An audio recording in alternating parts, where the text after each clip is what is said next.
E olha só, chegamos a mais um 7 de setembro, né? Talvez um dos mais atípicos dos últimos anos, seja porque ainda estamos na pandemia pelo segundo ano consecutivo, seja pela polarização política que fica ainda mais nítida em datas como a de hoje.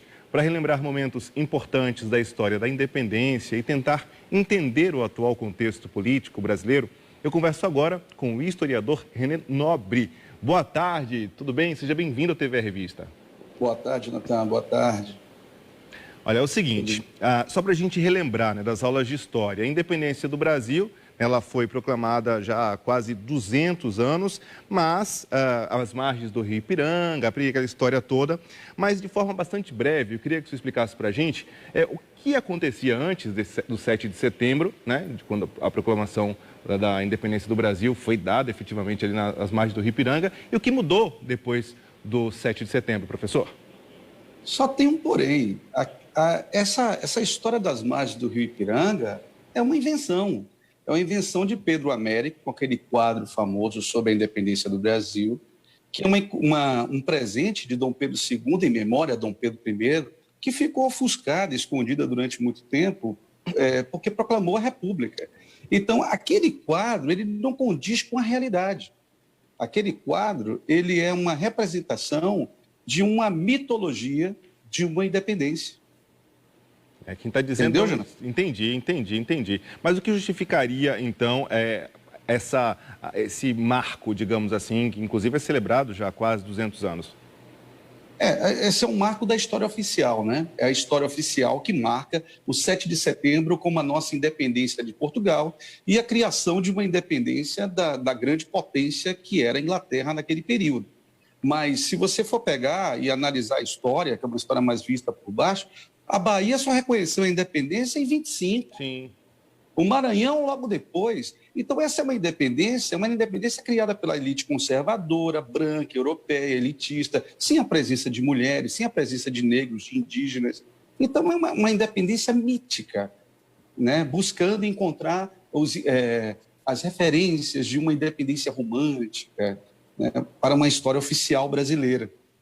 Entendi. Queria que o senhor dissesse para a gente se historicamente, né, desde esse então suposto grito às margens do Rio Ipiranga, sempre as manifestações, né, políticas aconteceram nessa data, no 7 de setembro, ou teve um momento aí importante na nossa história que teria dado um start nisso, um exemplo, a ditadura, talvez? Para as manifestações do dia 7 de setembro? Não, de modo geral, aos 7 de setembro, todos os anos, tradicionalmente já aconteciam essas manifestações, ou elas fazem parte de um passado mais recente? Assim, imagino que o senhor acompanha isso de forma cronológica. De um passado mais recente, a partir das organizações sociais, dos movimentos sociais, como o Grito dos Excluídos que estão acontecendo hoje, que é uma organização, inclusive, com membros da Igreja Católica e os movimentos sociais. Mas o 7 de setembro formal, ele não representa aquilo que é a nossa independência, né? O que representa a nossa independência é a luta do povo constantemente contra a desigualdade social, contra a exclusão social. Não é essa que está aí, essa oficial. Essa oficial é só um marco histórico para marcar um símbolo, apenas isso. Certo. Como é que, vou chamar de você, que é tão jovem, deve ter quase a minha idade.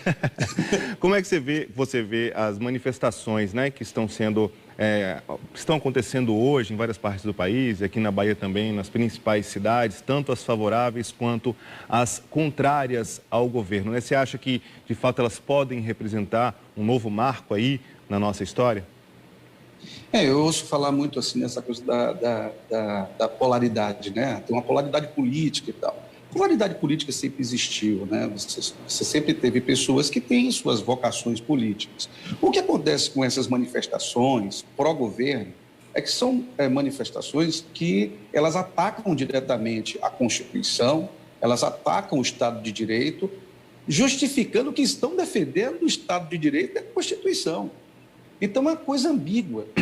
É uma coisa ambígua de um grupo político, e não é partidário, porque não tem partido, de um grupo que não sabe nem o que é a Constituição, nem o Estado de Direito, baseado em 3 poderes, como foi Montesquieu, que elaborou o nosso, um executivo, legislativo e judiciário, com independência dos poderes. Eles não têm nem a consciência do que isso representa. Então, eles estão lutando sobre algo que eles não conhecem. Entendi. É difícil entrevistar um professor, né? Porque ele meio que se antecipa. Ele já fala mais ou menos os tópicos que a gente ia falar a seguir, mas importante o senhor ter pontuado, já inclusive as manifestações e como é que o senhor vê essas manifestações. Mas eu quero que o senhor diga como é que o senhor vê o papel das instituições democráticas, sobretudo nesses últimos anos, né? Especialmente durante as manifestações que têm forte atuação também nas redes sociais, para além das ruas.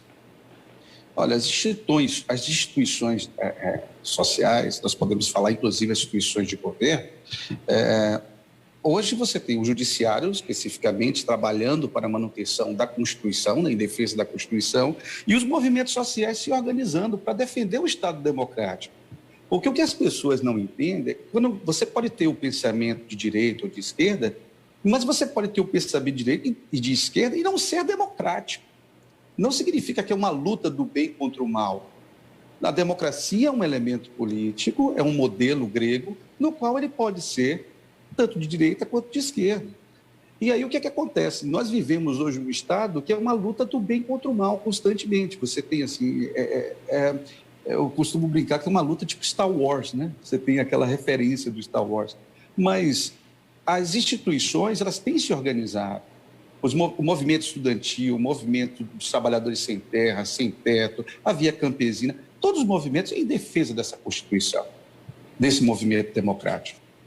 Entendi. Professor, é o seguinte, a gente pode dizer que a receita da democracia é um processo eleitoral auditável, como que a gente tem hoje aqui no Brasil, um governo plural e o respeito às liberdades civis, até porque essas são algumas das práticas adotadas, pelo menos em países nos mais democráticos do mundo. Você deve concordar, imagino.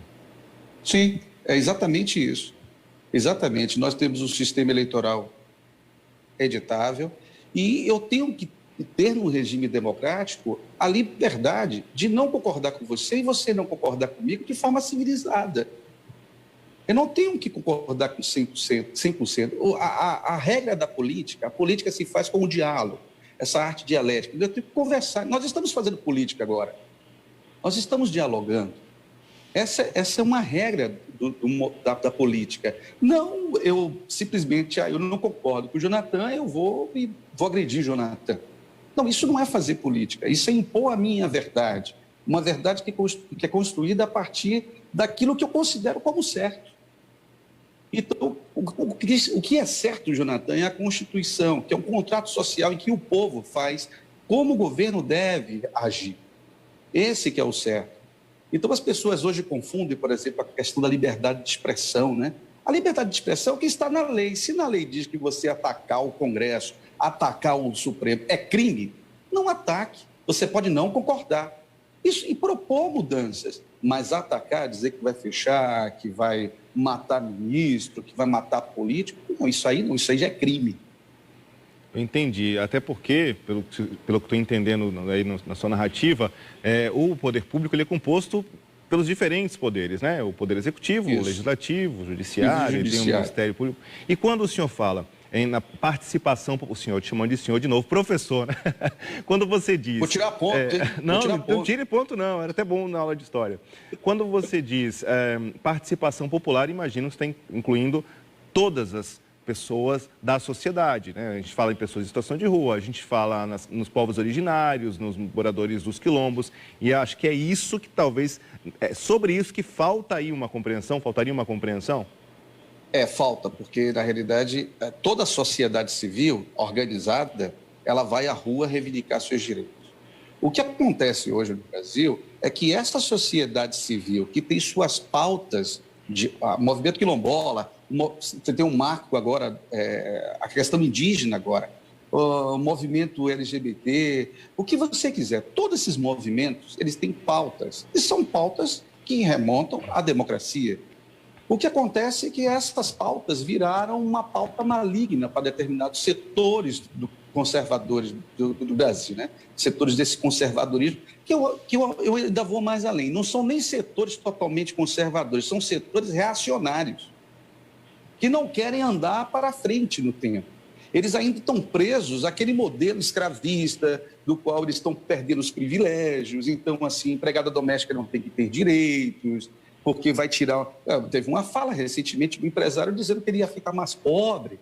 caso viesse taxar grandes fortunas. Então, são falas que, por exemplo, se você pega a elite conservadora agrária lá dos tempos do Segundo Império, quando começam as leis abolicionistas, ela começa a dizer que vai ter prejuízo, porque eu preciso de mão de obra escrava. Então, o que permeia a nossa sociedade é uma mentalidade escravista de uma elite conservadora que ainda vive sob uma tutela mental de um privilégio monárquico, como se fosse o reinado de Luís XVI na França. É o que parece que é isso mesmo que eles vivem. Valeu, professor. Conversei com o historiador René Nobre. Muito obrigado pela sua disponibilidade de falar com a gente em pleno feriado da Independência e até a próxima. Nada, Jonathan. Valeu. Olha só,